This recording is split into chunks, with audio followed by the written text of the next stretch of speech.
ایک اور تفسیر، والعصر ان الانسان لفی خسر، زمانے کی قسم بے شک آدمی ضرور خسارے میں ہے۔ امام حسن بصری رحمۃ اللہ تعالی علیہ کا قول ہے کہ یہاں عصر سے مراد وقت عصر ہے۔ اچھا، وقت عصر یہ دن ڈھلنے کا وقت ہوتا ہے، لوگ کام کاج سمیٹتے ہیں، گھر جانے کا ٹائم ہوتا ہے۔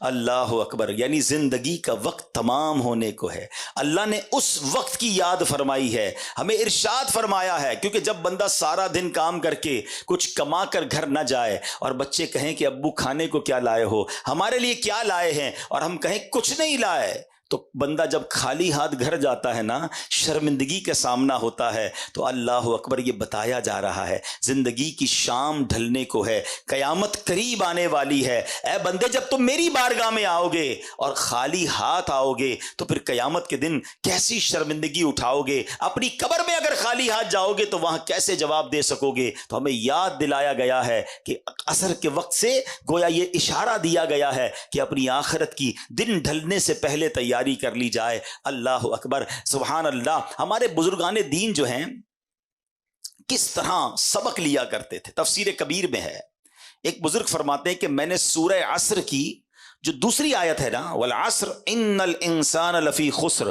بے شک انسان خسارے میں ہے، کہتے ہیں میں نے اس آیت کو ایک برف بیچنے والے سے سیکھا۔ اب دیکھو، جن کو سبق لینا ہوتا ہے نا، وہ کہاں سے کون سا میسج لے لیتے ہیں، عبرت کی بات کدھر سے پک کر لیتے ہیں۔ کہتے ہیں ایک برف بیچنے والا بازار میں صدا لگا رہا تھا، وہ برف بیچنے والا کہہ رہا ہے ارحموا من یذوب رأس مالہ، لوگوں اس شخص پر رحم کھاؤ جس کا سرمایہ پگھل رہا ہے۔ برف بیچنے والا یہ تو کہتا ہے نا، جلدی خرید لو ورنہ پگھل جائے گا۔ کاش بات بڑی گہری ہے، سمجھ جائیں اگر ہم۔ ایکچولی میری اور آپ کی جو زندگی ہے نا، وہ برف ہی کی تو طرح ہے۔ ہم سب کے ہاتھ میں ایک برف کا بلاک دے دیا گیا ہے، کسی کے ہاتھ میں 50 سال کا ہوگا، کسی کے ہاتھ میں 60 سال کا ہوگا، کسی کے 2-4 دن بچ گئے ہوں گے تو برف ختم ہونے والی ہوگا، ہمیں تو نہیں پتا نا، پگھل رہا ہے، ہر سانس گزر رہی ہے، ہر دن گزر رہا ہے، یہ برف پگھل رہی ہے۔ مگر مجھے بتائیے، جس کی برف پگھل رہی ہو اس کو اس سرمایے کی کتنی فکر ہوتی کہ بیچ دوں، کچھ کما لوں، ورنہ یہ پڑے پڑے ہی ختم ہو جائے گا۔ کاش جو میری اور آپ کی سانسیں ہیں نا، ہم سمجھ جائیں کہ ہر گزرتے سانس کے ساتھ، ہر گزرتے دن کے ساتھ ہم قبر کے قریب ہوتے جا رہے ہیں، ہم آخرت کے قریب ہوتے جا رہے ہیں۔ ارے جس کی منزل قریب آ جائے وہ اپنی سواری تیز کرتا ہے۔ امتحان میں کیا ہوتا ہے، اسٹوڈنٹ بیٹھے ہوں گے، یا ہم میں سے بہت سارے وہ ہوں گے جنہوں نے اسٹوڈنٹ لائف گزاری ہوگی، جیسے جیسے امتحان کی ڈیٹ قریب آتی ہے ہماری تیاری بڑھتی جاتی ہے، ٹینشن بھی بڑھتی جاتی ہے، بلکہ جس دن صبح امتحان ہو رات نیند نہیں آتی کہ صبح امتحان دینا ہے، قبر کا امتحان نہیں دینا، محشر کا امتحان نہیں دینا، اور ہر روز میں اور آپ اس کے قریب ہو رہے ہیں۔ ہو سکتا ہے آج رات یہ امتحان ہو سکتا ہے کل ہو سکتا ہے اگلے ہفتے ہو، کون تیاری کر رہا ہے؟ بلکہ عجیب بات یہ ہے کہ ہر گزرنے والا دن اللہ سے قریب ہونے کی بجائے اکثریت وہ ہے جو اللہ سے دور ہو رہی ہے۔ ہر دن گزر رہا ہے، گناہ بڑھ رہے ہیں، نت نئے حرام کاموں کی طرف قوم جا رہی ہے۔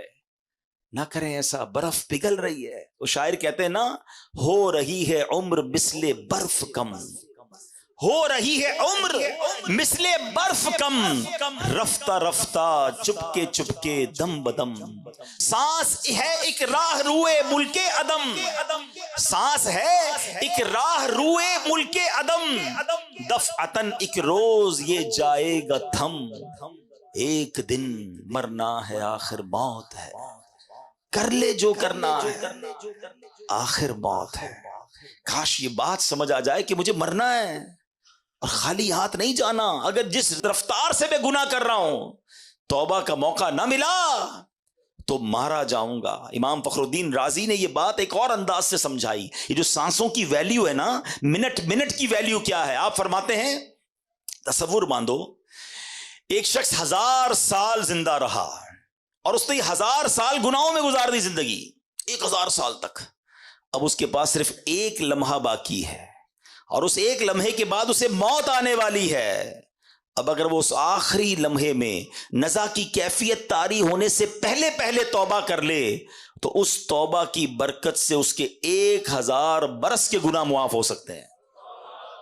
بات سمجھ آ رہی ہے کہ اس ایک لمحے کی برکت، اس ایک لمحے کی اہمیت کیا ہے کہ 1000 برس کے گناہ ایک طرف، لیکن اگر اس ایک لمحے میں اس نے سچی توبہ کی، اللہ قبول کر لے تو سارے گناہ معاف، اور اس کے بدلے میں کیا ملے گا؟